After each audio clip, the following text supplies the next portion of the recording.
Egunon, bideo honetan azalduko dut 4B puntua. Hau da, nola ebaluatzen ditugu gure ikasleak. Web aplikazioak modulua ebaluatzeko, erronka bakoitza ebaluatzen dugu. Eta erronka baten barruan aurkitu ditzakegu bai bakarkako lanak edo atasak, gero hito ezberdinak erronkaren barruan, eta azkenik zeharkako gaitasunak.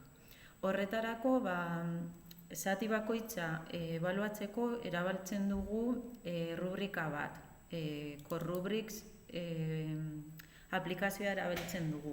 Orduan sortzen dugu rubrika eta adibidez kasu honetan ebaluatuko dugu erronkaren bigarren hitoa.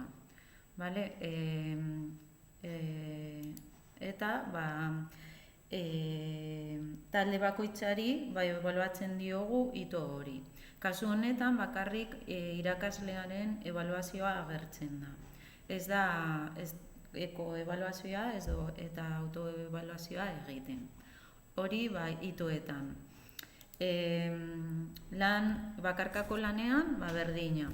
Baina, transversaletan ezberdina da, ze kasu honetan, errubrika bat egiten dugu, eta Google Forms baten bitartez bidaltzen diogu ikasle guztiei eta irakasleei, eta egiten da bai irakasleen ebaluazioa ikasle bakoitzari, eta gero ikasle bakoitza ebaluatzen du beste ikasleak eta autoebaluazio bat egiten du. Informazio guzti horrekin, ikasle bakoitzarentzat erronkaren zeharkako nota ateratzen da. Eta nota guztiak hori kontutan edukita, moduluaren nota ateratzen dugu. Eta hau da, erabiltzen duguna gure ikasleak ebaluatzeko. Eskerrik asko.